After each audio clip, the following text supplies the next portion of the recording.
Fascist হাসিনার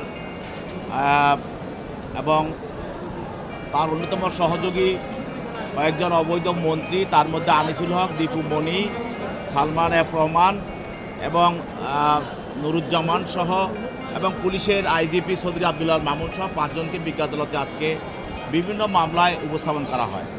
তার মধ্যে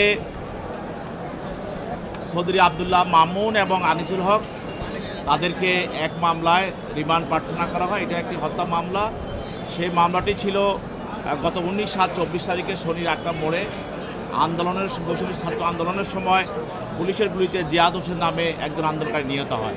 এই মামলায় তাদের বিরুদ্ধে 10 দিনের রিমান্ড প্রার্থনা হয়। বিজ্ঞ আদালত তাদের বিরুদ্ধে 3 দিনের রিমান্ড মঞ্জুর করেন।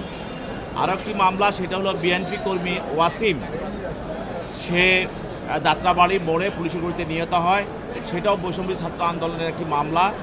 এই মামলায় আনিসুল হকের বিরুদ্ধে 3 দিনের রিমান্ড প্রার্থনা করা হয়, তার বিরুদ্ধে 3 দিনেরই রিমান্ড মঞ্জুর করা হয়।